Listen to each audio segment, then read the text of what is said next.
afternoon. I'm Minnesota Management and Budget Commissioner Erin Campbell. With me today are State Economist Dr. Tony Becker and State Budget Director Anna Mingy. Together, we will present the November 2025 Budget and Economic Forecast. I want to begin by acknowledging the hard work performed by Dr. Becker and the Economic Analysis team. I also want to thank Anna Mingy and the Budget team for their work in developing the Budget Outlook, as well as other staff at MMB and our partner agencies who provided the information necessary to prepare our budget forecast. As a reminder, Minnesota is one of 13 states that show a 4-year window into our state's budget and economic outlook in our twice-yearly forecasts. That enables us to not only gauge near-term economic conditions, but also to plan for circumstances that may arise in the next biennium. We analyze a large amount of data to develop our forecasts, and the forecasts represent the best financial projections that we can provide based on the information available when we prepare them. In this forecast, we continue to refine our projections for budget years FY26 and 27, which policymakers can use in their supplemental budget considerations. We also update our projections for the planning years FY28 and 29. After our presentation, we'll be happy to take your questions. Getting into the forecast specifics, we now project a budget surplus of nearly $2.5 billion at the end of the current 26-27 biennium, and that is $575 million more than our end of session estimate. Left unspent, the surplus carries over into the planning years, helping to reduce the projected negative balance in the next biennium. Speaking of the next biennium, we now project a negative balance of $2.9 billion in FY28-29. This is about $1.8 billion worse than the end of session, and that's driven by a worsening structural imbalance. You'll recall when I stood before you 9 months ago, we were forecasting a $6 billion negative balance for those planning years. The governor and legislature made significant progress last legislative session in reducing the projected negative balance.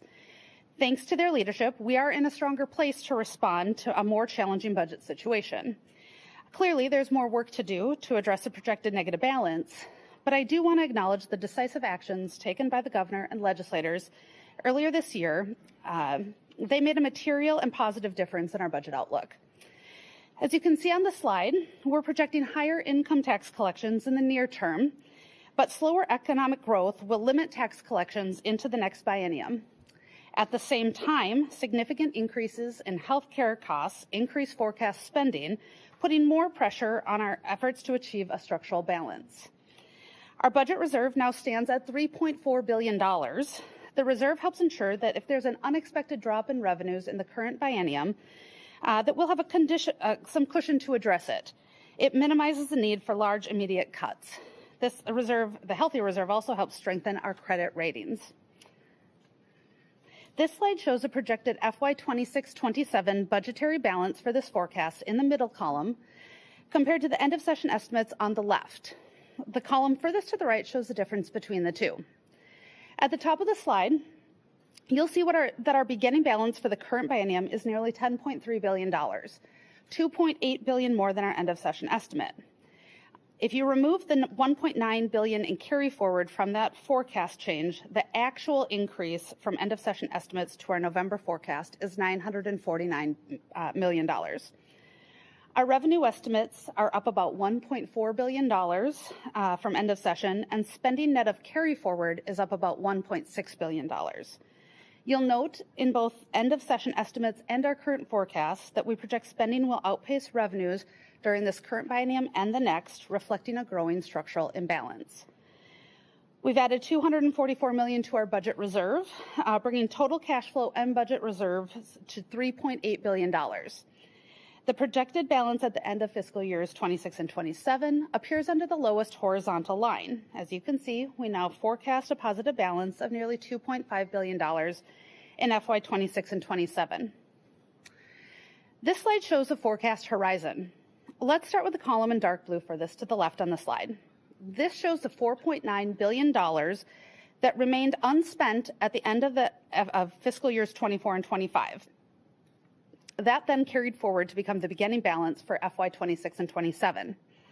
If we move to the teal column, you can see that $4.9 billion beginning balance is reduced by the size of our projected structural imbalance, or $2.4 billion.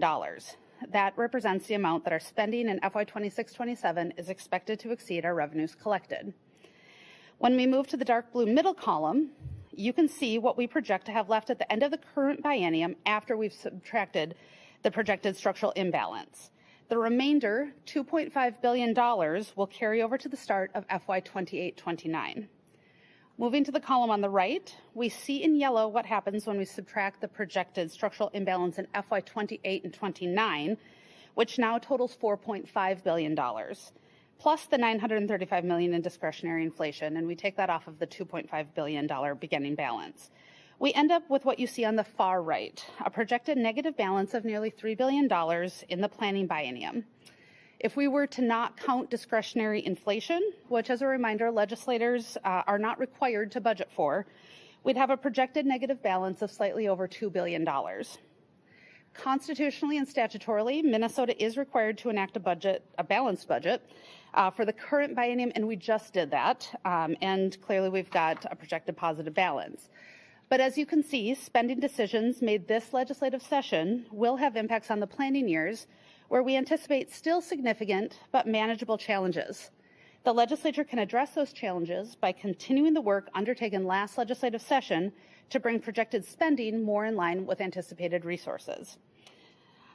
With that, I'd like to invite State Economist Dr. Becker to the podium to cover the economic and revenue outlook.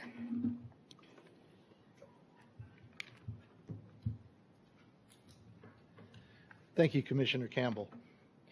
I'm Anthony Becker, Minnesota State Economist, and since Minnesota's budget and economic forecast was last prepared in February of 25, the U.S. economic outlook has seen minor revisions through the forecast horizon of 2029. Our macroeconomic consultants, S&P Global Market Intelligence, or SPGMI, released their baseline forecast to us on November 5th of 2025. In it, they assumed the federal shutdown would last 6 weeks, so they were only off by 1 day.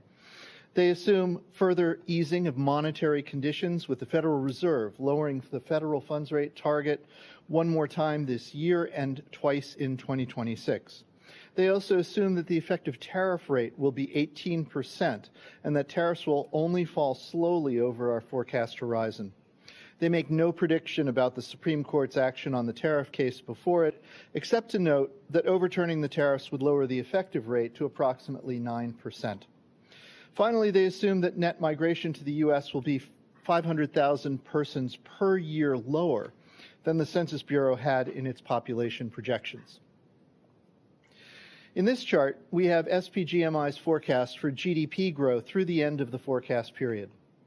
The overall rate of growth rate of the economy does not show much change from February. There's slightly lower growth in 25, slightly higher in 26, mostly due to the low GDP growth in the first quarter of 25, and the shutdown, which SPGMI assumes will shift some final demand to 2026. As in February, GDP growth remains what we call below trend in 2027 and beyond. This means that employment demand is unlikely to be robust in the years ahead.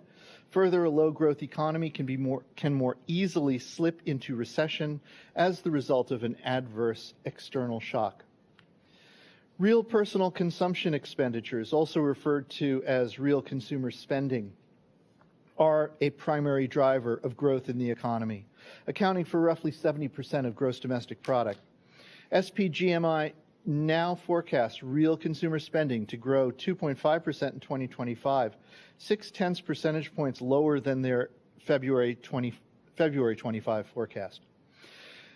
From 26 through 29, real consumer spending is expected to grow at 2.1% per year on average. This downward revision is a key factor contributing to the below-trend GDP growth projected over the forecast period. The low consumer expenditure forecast may be related to low consumer sentiment, which in turn may reflect uncertainty about inflation or unemployment prospects. It may also be related to increasing financial stress of households, as evidenced by recent increases in delinquency rates for many categories of loans. Private investment is forecast to experience historically low rates of growth through the forecast period, further suppressing overall economic growth. SPGMI forecasts that real non-residential or business fixed investment will grow at a rate of less than 2% per year in 2026 through 28. As private investment is about 18% of GDP, the low investment growth rate will be a short-term drag on GDP growth. Further, investment is necessary to build the capital base for production in the long run. In this forecast, the rate of inflation is not expected to be substantially different than that in SPGMI's earlier forecast. They now project CPI inflation will remain close to 3% through 2026, before falling below 2.6% in 27 through the end of the forecast period. SPGMI forecasts a roughly 12% downward correction in the S&P 500, with the market peaking in the fourth quarter of 2025 and declining through late 2028, when a gradual recovery is expected to begin. The accompanying graph compares the current forecast for the S&P 500 to the February 25 forecast. Many macroeconomic forecasters have been expecting a correction in equity markets for years, a correction that has yet to materialize. Equity markets present both upside and downside risks to this forecast. Households in the top quintile of income distribution hold a high proportion of the equities held by all U.S. households, and they account for over 1/3 of personal consumption expenditure. A downward correction in equity markets could cause outsized changes in personal consumption. Alternatively, continued growth in equity values could continue to support consumption and so present a possible upside risk as well. After a robust expansion in payroll employment following the COVID pandemic, recent job growth has slowed markedly. And SPGMI's forecast is for continued low rates of job creation through the forecast horizon. They forecast employment growth in 2025 will average 125,000 jobs per month. However, beyond 2025, employment growth is forecasted to slow significantly to roughly 35,000 jobs per month through the end of the forecast period. The lower level of projected job growth in this forecast reflects the changing demographics of the U.S. potential labor force, caused by an aging population and lower birth rates. Demographics, coupled with lower projected levels of immigration, further constrain potential employment growth. With only moderate growth in Minnesota employment expected in this forecast, increases in wage and salary income per worker will be the primary driver of growth in total wage and salary disbursements through the forecast horizon, rather than increases in the number of workers driving it. The lower forecast for wages per worker reflects revision in underlying variables and lower observed wage growth since February. Nonetheless, we still expect nominal wage growth will exceed the rate of inflation in Minnesota, which will raise real wages per worker and workers' purchasing power. Now to go to forecast risks. First and foremost among the risks to this forecast are the policy uncertainties at the federal level, especially regarding trade, tariffs, and immigration. Numerous trade deals have been announced, but few details have been made official, creating uncertainty about the nature, scope, and durability of the agreements. Trade uncertainty may induce businesses and consumers to take on less debt, suppressing both private investment and some forms of consumer spending. The administration's immigration policies also produce forecast risk through potential to create labor shortages in business sectors dependent on immigration for new workers. Disruptions from federal agency closures and contract suspensions and the effects of the recent shutdown create fiscal risks, as Congress may or may not restore funding and the administration may or may not reverse some cuts. The recent federal shutdown disrupted the usual collection and dissemination of federal statistical data, particularly economic data published by the Labor and Commerce Departments, including data on employment and labor, GDP and national income accounts, and price indices. The missing data due to the shutdown also clouds our picture of both inflation and labor market conditions, making it more difficult for us to assess the reasonableness of SPGMI's monetary policy assumptions. Equity markets, as I've already mentioned, present both upside and downside risks. And as always, There are 20 months remaining until the end of the current biennium, and it is difficult to forecast macroeconomic conditions with great precision more than a year and a half ahead. Moving to the revenue forecast. The first two columns of the table show the November forecast for the current biennium and the change compared to the end of session forecast. The second set of columns shows the November forecast for the next biennium and the change since end of session. Total revenues for the next biennium are now forecast to be $66.3 billion, 2.2% more than at end of session. Higher forecasts for individual income tax and other revenue more than offset slightly lower forecasts for sales and corporate taxes. We're now projecting individual income tax receipts to be 4.6% more than we projected earlier. This increase is mostly driven by a higher estimate for tax year 2024 liability and is consistent with the higher than forecast income tax payments and lower refunds for tax year 24, which we detailed in our July 2025 revenue and economic update. We estimate tax year 24 income tax liability is higher largely because capital gains, interest, and dividend income grew more than we previously assumed they would. Much of the higher tax liability carries forward into tax years 25 and 26, increasing the revenue forecast for the current biennium. Sales tax revenue is now forecast to be 2.1% less than in the current biennium than in our prior estimate. Our decreased forecast in gross sales tax receipts reflects weaker than expected collections since end of session and a lower forecast for consumer spending on goods and services subject to the sales tax. The corporate franchise tax is forecast to generate $6.2 billion, or about 1% less revenue than we forecast at end of session. As we've reported in our monthly updates, corporate tax receipts are running well below our end of session estimates due to lower estimated payments and from lower underlying tax year 25 liability.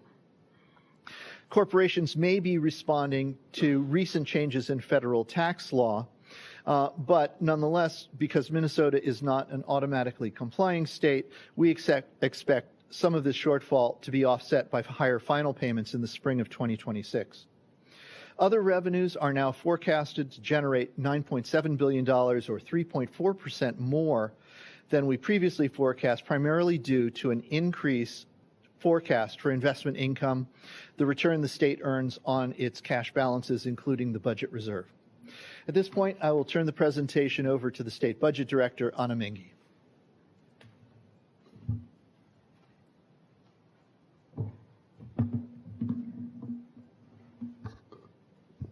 Thank you, Dr. Becker, and good afternoon, everyone. I'm Anna Mingy, State Budget Director with Minnesota Management and Budget, and I'm going to walk through changes in the state's spending forecast and then turn it over to the Commissioner, who will present on the state's long-term budget outlook. So the slide in front of you today shows anticipated spending changes in the general fund in the current biennium, which is 26-27, as well as the upcoming planning years of 2028 and 29. If you look at the very bottom, you can see that total spending in the current biennium is projected to reach $70.3 billion, a $3.4 billion increase relative to end of session, and the planning estimates have increased by $1.9 billion. However, when we isolate true changes in state program spending, the increases, though significant, are smaller. After adjusting for carry forward and discretionary inflation, forecast spending, if you look at the baseline spending line, is $1.6 billion, which is 2.3% higher in the current biennium, and $1.7 billion, or 2.6% higher in the planning estimates.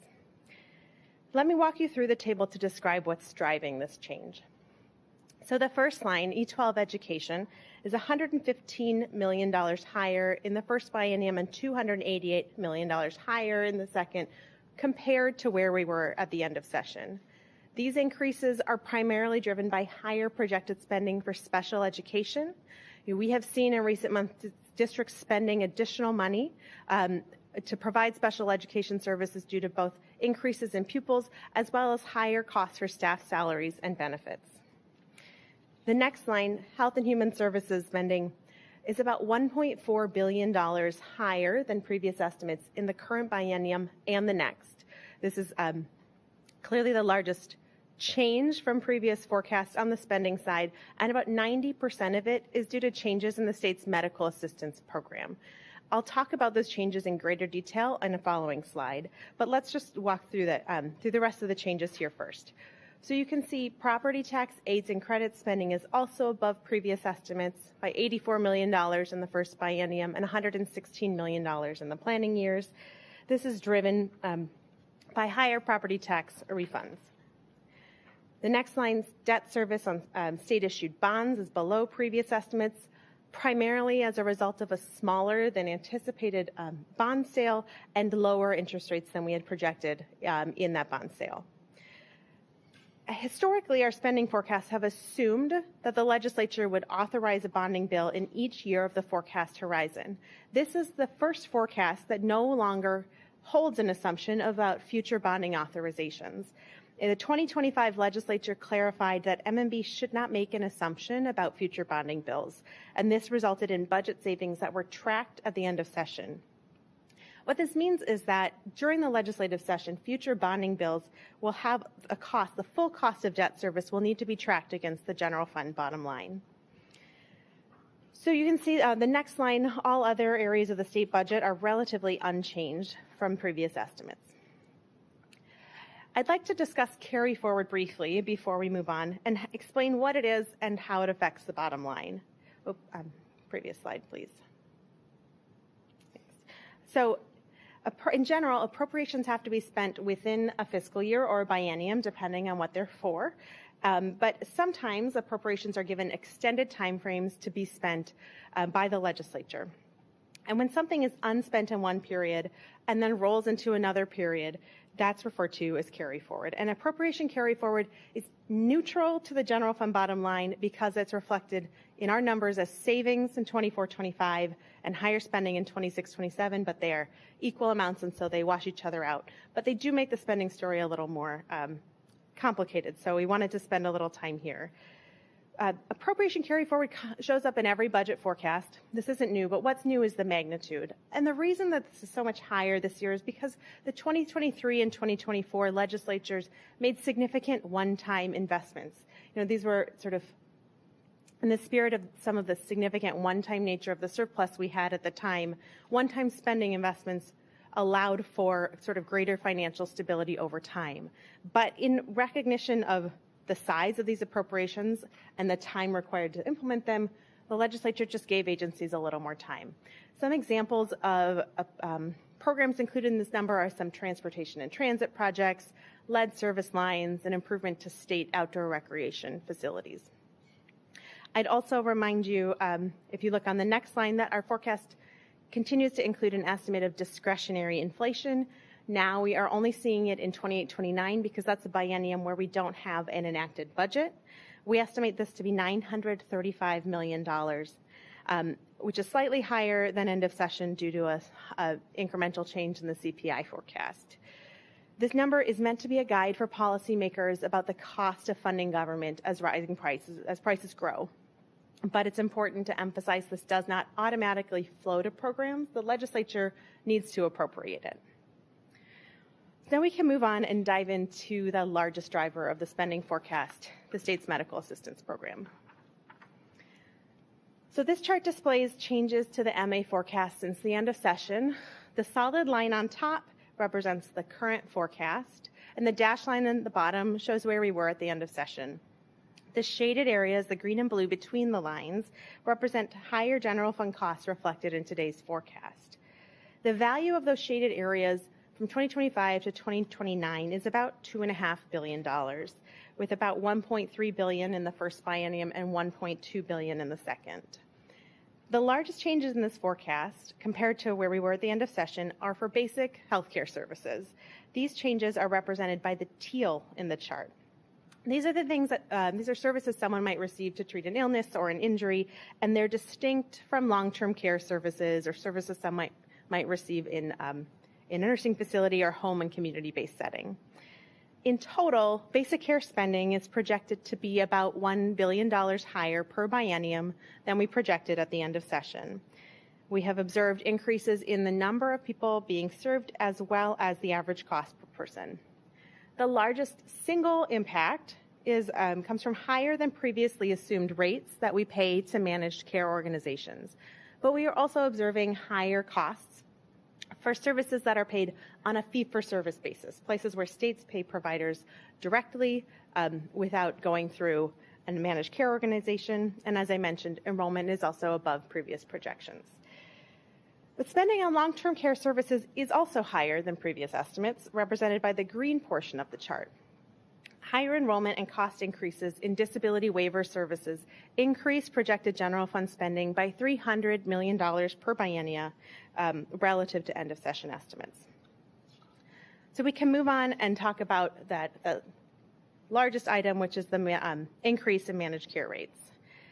So updates to managed care rates account for $742 million of the spending change in the first biennium and $834 million in the second. Managed care is how most individuals on medical assistance access their basic healthcare services. The state provides monthly payments, referred to as capitation payments, to health plans to cover services for enrollees. Every year, the Department of Human Services works with actuaries to set rates for the upcoming year based on past experience and projected growth trends. During calendar year 2024 and 2025, managed care organizations experienced higher than expected costs, and this resulted in 2 increases to 2025 rates in the middle of the calendar year. Generally, these increases happen sort of at the start of every calendar year. These increases resulted in substantially higher capitation payments compared to what was assumed at the end of session across the forecast horizon. The table on the slide shows the impact of these adjustments. So what the percentage represents is how much higher those 2026 rates are per person compared to what we thought 2026 would be in end of session numbers. While the largest percentage difference is in adults without kids at 28%, the impact to the state budget is muted because that group has 90% federal funding. Sort of conversely, the smallest percentage change for families with kids is only 8%, but that is the largest budgetary impact because this group represents about 2/3 of our MA enrollees. Actuaries attribute about 3/4 of this change to increased use of services and 1/4 to the fact that some services are getting more expensive. The one notable exception is that pharmacy growth, where increased use of high-cost drugs is the primary driver of growth. It's really important to note that this cost growth is not unique to medical assistance, and it's also not unique to Minnesota. Within Minnesota, individual marketplace plans are growing on average 22% from 2025 to 2026, and the state employee health plan is experiencing a 17% increase from 2025 to 2026.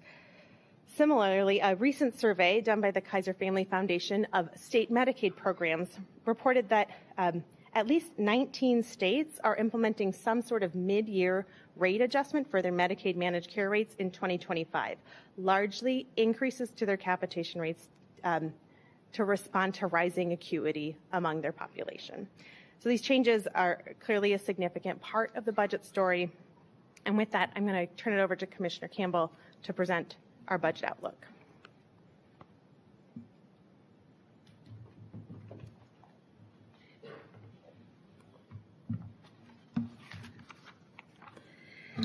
Thank you, Anna. This slide shows the long-term budget outlook. It compares our forecast revenues against our estimated spending for the current biennium and the next, and that's without including any unspent projected balances or transfers to the budget reserve. It's what we refer to as our structural balance. As you can see, forecast revenues of $66.2 billion in the current biennium are expected to grow by 1.5% in the next, an annualized growth rate of 1.2%. Want to emphasize here that revenues are still growing, but at a slower pace than we had anticipated.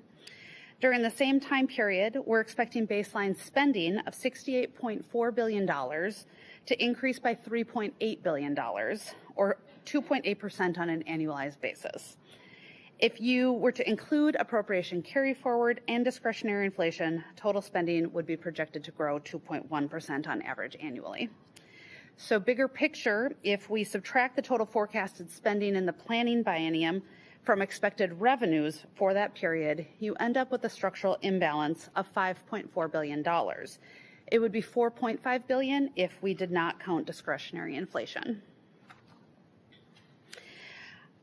You can see on this slide how our budget reserve has grown over the years, thanks to our nation-leading reserve policy. With the addition of $244 million, our cash flow and budget reserves have hit a record high of $3.8 billion. Those reserve dollars do not only protect us against an unexpected loss of revenue in the current biennium, they also help us to maintain our AAA bond ratings and our reputation as a financially well-managed state. So as we close out the presentation here, I would just say that despite a persistent structural imbalance, we are in good shape in the current biennium.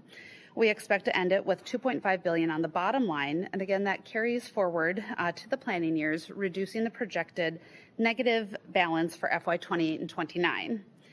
Looking into the planning years, we're currently expecting a nearly $3 billion negative balance that will need to be addressed in the next 2 legislative sessions.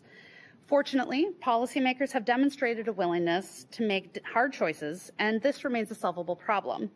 And there are several indicators pointing in our favor as we move forward. Again, we have a nation-leading automatic allocation to our reserve, and that means that we've got the funds to address an unexpected revenue shortfall should one occur. It's worth noting that we do not anticipate needing to tap into the reserve at this time. Our AAA bond ratings demonstrate the rating agency's continued confidence in Minnesota's responsible financial management and our history of taking action to keep the state on sound financial footing. As a reminder, Minnesota is one of only 16 states nationwide that currently hold this rating. Policy changes at the federal level, while concerning and even devastating for some Minnesotans, so far have not had as large an impact on Minnesota's state budget as we worried that they could have back in February.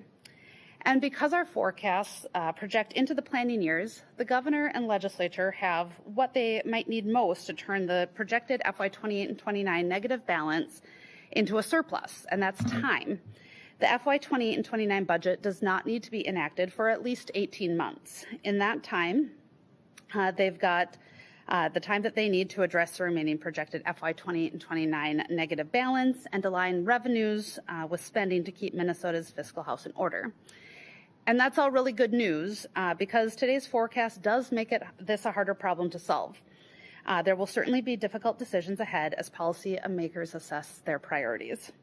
As always, MMB will continue to watch for significant changes through our monthly revenue updates, our quarterly economic updates, and our close monitoring of federal actions, providing information legislators need to anticipate and respond to economic changes. And with that, we'll be happy to take your questions. Yes, go ahead. Can you speak up a little? Mm-hmm. You mentioned a few minutes ago, we've seen those over the last couple of years. Does that worry you? Is this a reflection of choices made here by policymakers or greater things outside their control? It's a combination of both of those things, and I do think it's worrisome in so much as our ability to weather those structural imbalances has been impacted by the fact that we've been able to carry forward. There have been good decisions by legislators to leave quite a lot of money on the bottom line.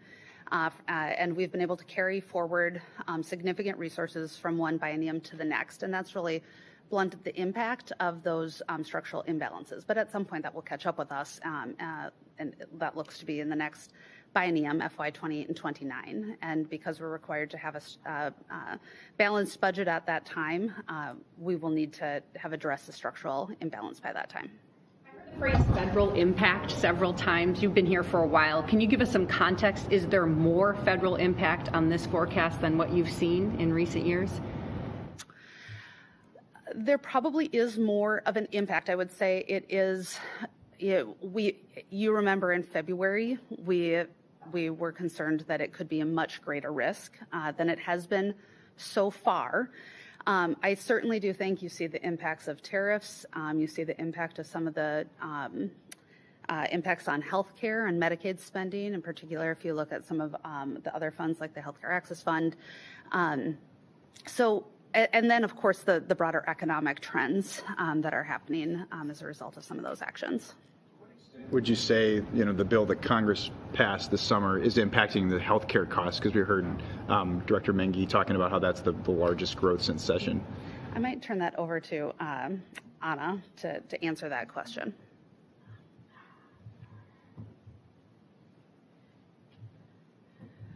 So the question is, to what extent did the HR 1, the Federal Reconciliation Bill, impact the healthcare costs that we've talked about today?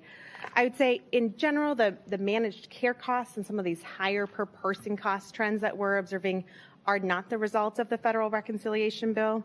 However, there are some other changes, particularly around eligibility and retroactive coverage, that have contributed to those some of the incremental costs in the basic care space, and we can follow up with the exact numbers, but it's a relatively small portion of the change we saw today.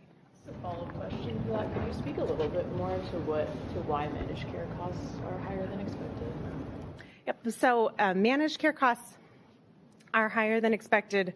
So in general, when DHS is working with actuaries to set their rates for the coming year, they're using if you think about 2025, they had the data from 2023 and then part of the year of 2024.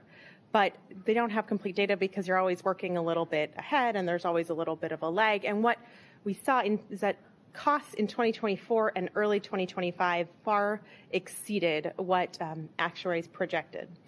In general, about 3/4 of the growth that we saw is due to higher utilization of services, and about 1/4 is due to some of those services being higher cost. In one space in particular, pharmacy costs are driven by increased use of high-cost drugs. When you say high-cost drugs, do you mean like GLP-1s? And then is there a kinds of care, when you say increased requests for care, like surgeries, is it cancer, or is it other things that it's driving, which we don't know? So with the kinds of drugs, GLP-1s are certainly a large part of the story, but I don't think that they are the entirety of the story. I know we talked about GLP-1s, in previous forecasts specifically. With the specific, some of the places where we're seeing some of the highest utilization changes are things like outpatient hospital and professional services, which is sort of like physician visits and other sorts of professional services. Question, going back to the idea of carry forward, more of a clarifying question here. Can you explain why, if that's from bills passed in 23-24, that's just showing up in the forecast now, and that wasn't in previous budget forecast cycles? It's a great question. So carry forward was in all of our previous estimates, but in previous forecasts, it was spending in 24-25. And then if you dig into our numbers, you'll see 24-25 shows $1.859 billion in savings from not spending that, and then that shows up of $1.859 billion in spending. So they totally offset each other. They're just showing up in different years. End of session forecast. So it was not in the end of session forecast because we hadn't closed the biennium yet and we didn't know that the money wasn't spent. But this was reported in October. We published a biennium close report, and we did sort of report on that at that time.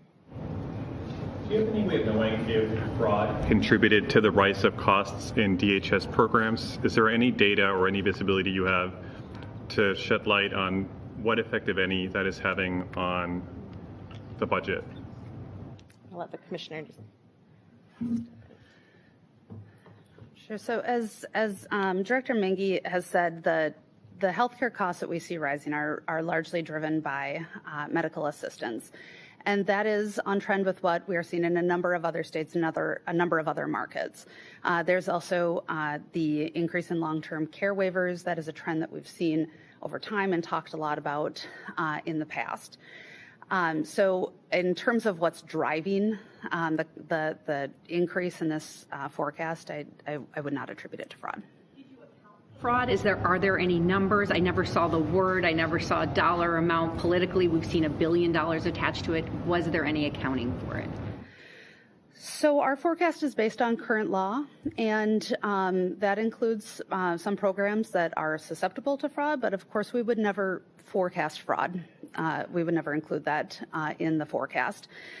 And as you know, the Department of Human Services, the Bureau of Criminal Apprehension are working very diligently to find and address fraud in state programs. downward projection, though, in the spending in Health and Human Services based on interventions that have been implemented for fraud? Yeah, there actually are. Thank you for that question. The Housing Stabilization Services Program is no longer forecasted in this forecast because it has been suspended due to federal action. Does money that has been defrauded from the state show up anywhere in the forecast monetarily? No, I don't believe it does.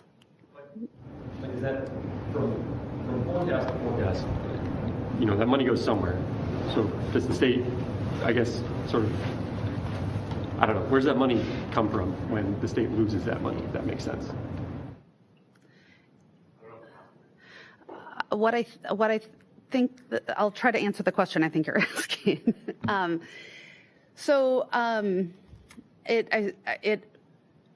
To the extent that it's driving spending increases, it would show up in the increased spending in forecasts. So is it just being accounted for as spending, not specifically as a line item of fraud? Correct. But just to be clear, spending forecasts are dependent on previous spending, some of which is fraudulent.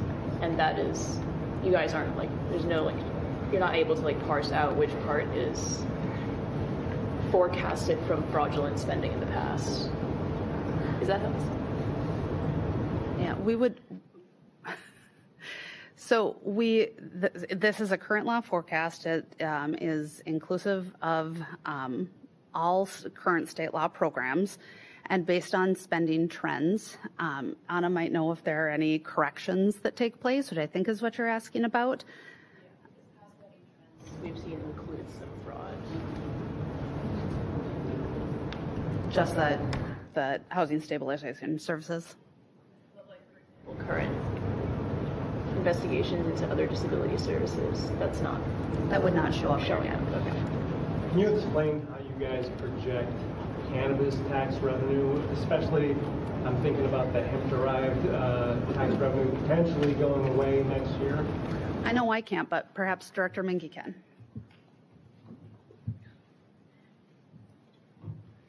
Someone who made my binder knew someone would ask this question. So I think folks are generally aware that lower potency hemp and hemp-derived projects were recently decontrolled federally in 2018, but will be recontrolled in late 2026. Our current forecast does not account for impacts for recontrolling hemp, but we will update those changes or make those changes and assumptions in the February 2026 forecast. One place where we know it will, so cannabis tax revenue will likely have some sort of impact due to the limited retail, but there might be an offset due to increased sale of other cannabis products. We know there will probably be an impact on licensing because some of these businesses do generate licensing revenue for the state, but the short answer is we don't have those impacts reflected here, and we would look for them in February. Element. So one, do you know why the bond sale was smaller than anticipated? Is there a reason or explanation for that? And two, so just to clarify, if you're not assuming a bonding bill in this forecast, that means if legislators did do a bonding bill, there would be added expenses in the next 2-year budget because of the debt service, right? So the expenditure side would grow if they do a bonding that's not reflected here. Right. So to the second question, that's right. That this is the full cost of the GO debt service will need to be paid for in the legislative session as a part of sort of target negotiations. The size of the bonding bill, we always in a forecast sort of make an estimate of how many bonds we will sell, and that was in February. But by August, when we were issuing the debt, we just had better cash flow from agencies about how much debt they needed at the time, because we don't like to sell bonds if our agencies and local partners aren't ready to use them. They've still been authorized. We're just waiting to sell them for when they'll actually be used. Projects aren't ready to break ground yet, or that sort of thing. Right. Okay, got it. Can you comment about your level of concern around the delinquent credit card balances? It seems to be growing. Perhaps Dr. Becker would like to speak to that, but I think that the concern there is really about the impact on consumer spending and the impact on the economy of limited consumer growth.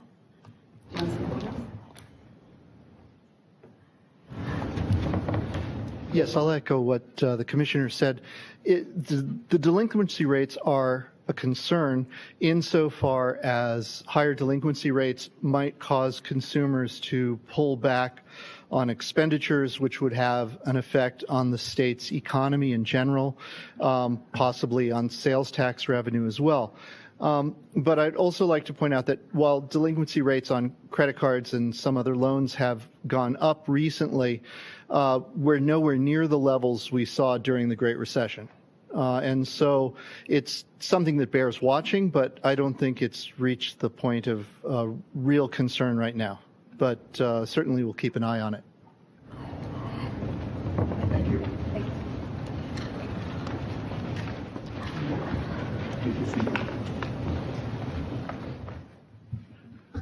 Well, good afternoon, everyone.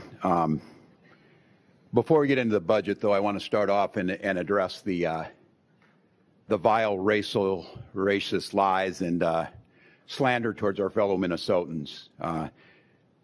Donald Trump's calling our Somali neighbors garbage and the state of Minnesota a hellhole is, I'm assuming, is unprecedented for a United States president. We've got little children going to school today who their president called them garbage. This shouldn't be that difficult of trying to conflate. Look, we see it here. If you commit crimes, you go to jail. Doesn't matter what your race is, what your ethnicity, religion. But demonizing the entire group of people by their race and their ethnicity, a very group of people who contribute to the vitality, economic, cultural of this state, is something I was hoping we'd never have to see. This is on top of all of the other vile comments. So let's be very clear. This should be easy to differentiate. You should very easily be able to say, we need to continue to work together. If there's crime, whether it's white, black, who cares, but to be able to condemn this. So I would just be very clear on this.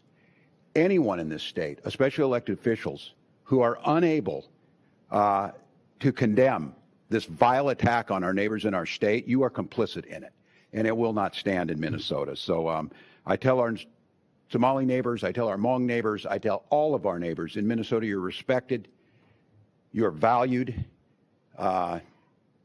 We're proud of this state that ranks near the top in almost every single category.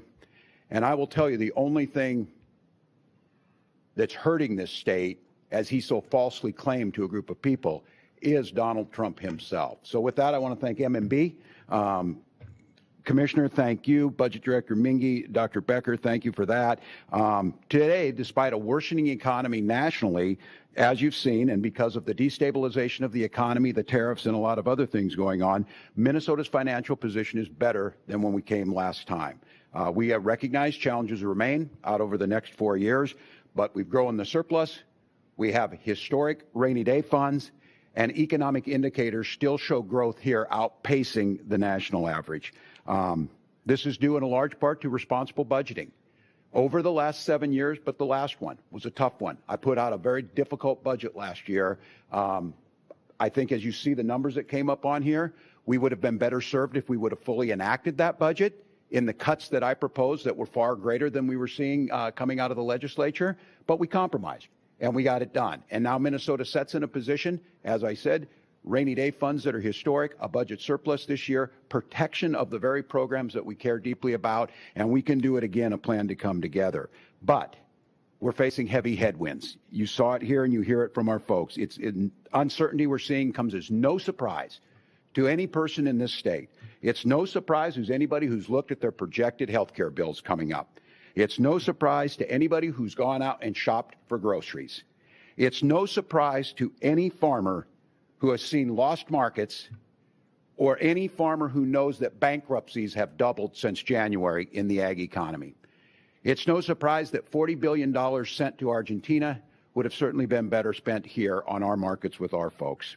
It's no surprise to teachers trying to figure out how to make do, especially around special ed, with the destruction of the Department of Education, or any county administrator that now absorbs the bills from the big, beautiful bill that is now being pushed onto them.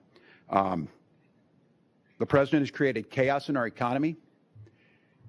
He sat in the Oval Office and told you, and if we listened to him and budgeted, Here's what he said. He said inflation was at record highs when he took office, and it's now non-existent. That's a false statement. It was 3% in January. It's 3% now. He told us that drug prices have come down minimum of 500%. So I'm assuming you all have your checks that you get every time you go purchase drugs. He's told us that soon the income tax will go away and states will receive money from the tariffs. He's told the American people every single one of them will receive $2,000 checks.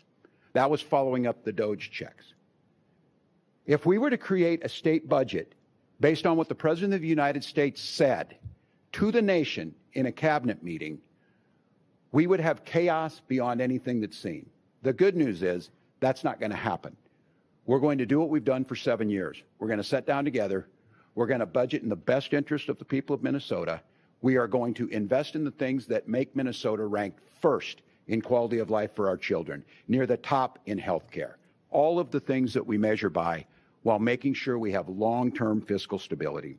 So last year, we made smart, thoughtful decisions, and there were cuts. I'm not going to tell anybody that those were not painful.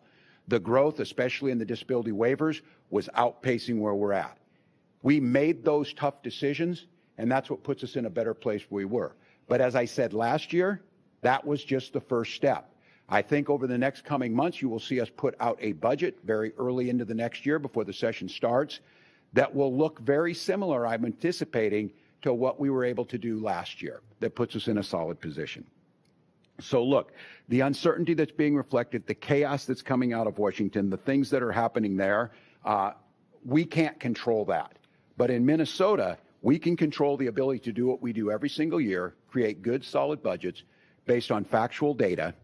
We're glad to report them. We will continue to try and make government more efficient. We will continue to take and tackle the issue of fraud, of people defrauding the people of Minnesota and the state of Minnesota. We know now that those programs have been paused. We have an independent auditor from the outside. We've enacted new powers that we have to stop payments and to be able to make sure that that snapshot of what's there is. The people who did it will go to prison. And as previous governors have dealt with fraud, my goal is to make sure that those going forward have much better tools, much more safeguards around programs to be clear that improve people's lives, that help, whether it's children with autism, whether it's childcare, whether it's housing, whether it's food, nutrition. And those things are absolutely paramount. But I want to be very clear. You can do that without being racist and vile and putting people at risk. You can do that by acknowledging where there's tools to be done and do so accordingly. You can do that without canceling programs that improve people's lives because a few people took advantage of the system.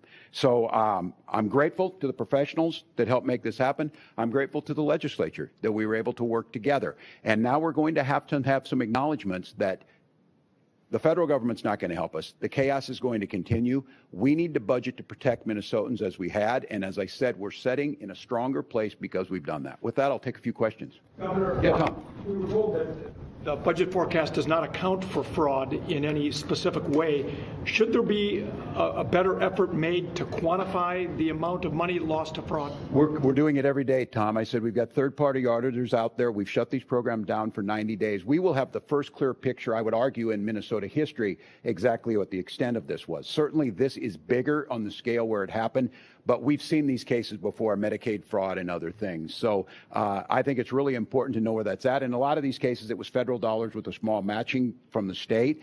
But we will know, we will account for that. And I think, as you see, I'm very proud of this. I think our budgeting going over the horizon, being one of 16 states at AAA bond rated because of fiscal responsibility, putting in inflation, I think this suggestion of what we do going forward, is that just another safeguard to ensure we have the best budgeting? I think the fix to that is having a full accounting of where they're at and then the safeguards around it. Because the real goal here certainly is to catch people and put them in prison, but the real goal is to be on the front end to stop it. And I think some of these new tools, the stop payment that we have now, these people can go to court and try and sue me. They won't win now. They will get stopped on payment until we verify that. So it's a good point. Lawmakers have estimated the number at least $1 billion. Have you asked for that number, and do you have any sense how much it might have eaten into a surplus? I don't know where they're getting that number. So they're.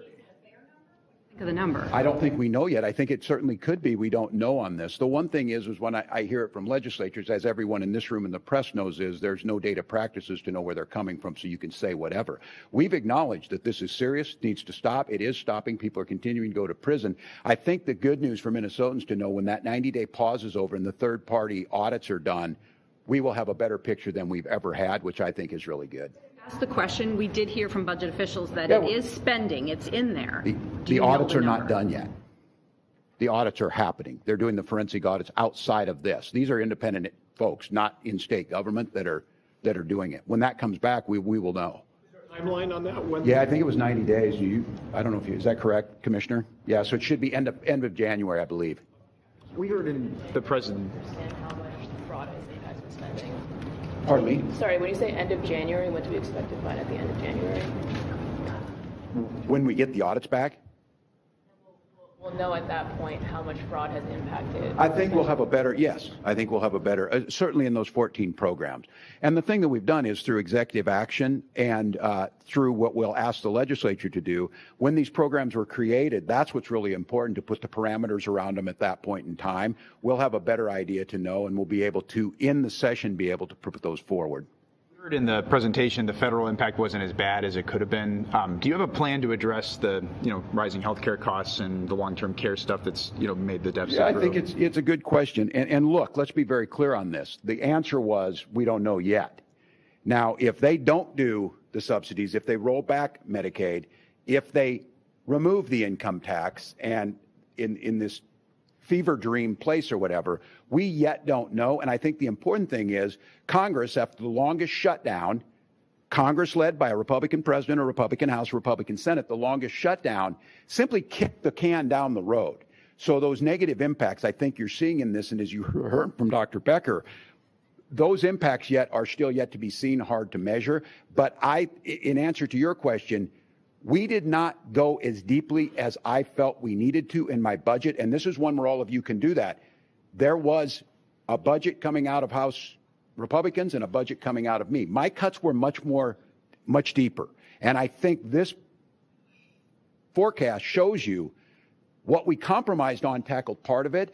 I think you can expect me to come back again asking for those cuts to be made to stabilize, especially in that waiver program and in some of the costs. U.S. House Oversight Committee sent a letter to you yesterday alleging and maybe accusing you of having known about fraud as it was going on in state programs. You care to respond to that? Is that accusation fair? Yeah, dog bites man story. I spent 8 hours there, if you recall, and nothing came out of that. I asked them to give me data. I think the most ineffective Congress in history that Representative Comer needs something to do. I will gladly go. I think in the same missive he threatened former President Obama and others. Look, I welcome to talk to him. We handle this. I said whether this is COVID, whether it's George Floyd, whether it's daily budgets, whether it's 7 years of balanced budgets, whether it's making Minnesota a great state, I'll take responsibility for fixing these things. But these are folks that just point out problems and don't do anything. These are folks that, again, drug 3 governors in front of them on immigration. You heard the DHS secretary yesterday is complaining with a made-up number that 50% of our Somali neighbors are here on fraudulent visas, and that's my fault. You would think if you're the Secretary of Homeland Security that you would know the state has nothing to do with the issues of visa, that it's the federal government. So I will gladly comply with what they need. I would fully expect them not to do what Americans are asking them to do, reduce cost, do your job that you need to do in getting us a budget, invest in research, but that's not what we're getting out of them. This is just more distract. This is what you do. This is what President Trump, the reason President Trump is throwing racial slurs out, the reason he's throwing horrific slurs at me on Thanksgiving Eve or to Ilhan Omar is because he's failing on every front. It's because it's collapsing around him. And so we'll do our best to keep looking out for Minnesota. To Quinn's question about when you knew or became aware, growth in these programs. We can put out everything on there. Yes, there's come up in these forecasts before, some of the programs that were exploding growth housing program, the autism, that didn't like raise any alarms? These are new programs, a lot of them. Some happened ahead of time. And I think for all of us, there have been these incidents, whether it's in Medicaid, Medicare, whatever it would be. And as soon as they're brought forward, we address them. We have commissioners that deal with them in each of that. We have the professionals who deal with them in each of it. When we bring them forward and we believe it's happened, we refer them to the BCA, who then refers them for prosecution. I can tell you one thing is these are programs I care deeply about. These are programs, and I have a track record of doing this as being very fiscally responsible and fiscally conservative. I can assure you that there is no one angrier about this than me, because I know what the Republican response is to cut these programs. Just cut them in their entirety, and then we won't have to worry about them. So rest assured, as soon as I find out about this, and if it were up to me when we were talking about doubling penalties or whatever, fine by me. You put these people as long as you want. We'll be there to help. What have you learned about the immigration enforcement operation underway in the state? Does the state have any information on how many people may have been detained? Do you have any concerns about the reports about how agents are conducting business? And looking ahead, what worries you about the shape this effort could take in the days and weeks ahead? Everything worries me about the way this immigration reform is happening. Masked folks showing up, not indicating who they are, and I want to thank the leaders, and I want to thank Chief O'Hara and others who made note of this, randomly terrorizing people. And Donald Trump made it clear. If there's no other story in Minnesota, the President of the United States called Minnesotans garbage and a hellhole. These are doctors, these are teachers, these are entrepreneurs, these are children without any evidence whatsoever. And so I worry deeply about this. We're getting no communication. And I want to be clear. The folks they bring in here aren't the folks we normally work with. Our law enforcement, State Patrol, BCA, they have working relationships with people. These folks come in and do it and cause massive chaos. And then when Minnesotans step up and express their First Amendment rights, we have to send our people in, and they're confused on why St. Paul Police, Minneapolis Police, State Patrol is showing up on this, because we have no idea, and our responsibility is to make sure that they're safe. So I have to tell you, this is absolutely unprecedented. What I will tell you is it appears very little's being done. They bring these folks in from Texas or somewhere like that. I'm sure they're too cold to get out of their cars to harass people, but they're doing it in New Orleans. It's all about show. It's not about, they demonized an entire group, potentially 60,000 people, based on racial profiling. There are only about 300 people with the protective status that were here. So mothers, fathers, college students home on Thanksgiving. At the same time, we give a pardon to one of the biggest drug importers to the United States and the ex-Honduran president. And when it comes to fraud, by the way, we should be prosecuting these people in Minnesota, because you know what I fear about? Pardons from this guy. One of the biggest frauds, billions of dollars committed on this. A jury in America sentenced that guy to 40 years in prison. He served 12 days and Donald Trump gave him a full pardon. So if you're concerned about fraud, and if the Republican friends come up here and start talking, they need to be asked, are you okay with that pardon? Are you okay with the president calling our neighbors garbage? Are you okay with him referring to Minnesota as a hellhole, unfactually untrue? This creates danger. And I'll tell you what, in my time on this, I'd never seen this before. People driving by my house and using the R word in front of people. This is shameful. And I have yet to see an elected official, a Republican elected official, say, you're right, that's shameful. He should not say it. So look, I'm worried. We know how these things go. They start with taunts, they turn to violence. So deeply concerned. The good news here in Minnesota is a budget that works, smart budgeting over the last few years that led us to a solid position.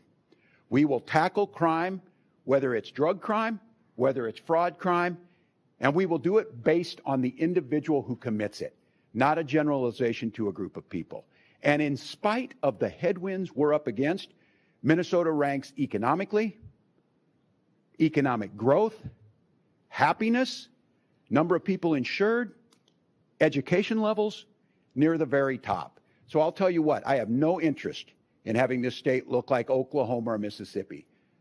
And if folks are going to commit crimes here, thinking because our generous spirit and our programs that we have is going to give them some kind of cover, they are sadly mistaken. So grateful to all the folks who work on this. Look forward to putting out a budget here shortly. Look forward to us moving into another legislative session. And as you heard the commissioner say, we've got time to do this, and I'm going to thank the folks who have been part of this again. One of the few states that budgets over the horizon, because if we did it like other states, the only thing you'd be hearing is we have a $2.5 billion surplus and everything's fine. That's lazy. It's not the way to do it. So adding in inflation, going over the horizon, gives us the time to budget without disrupting people's lives or cutting the programs that really matter. So thank you all. Thank you all. Appreciate it. Thank you. Thank you, everybody. We're good? Good. All right.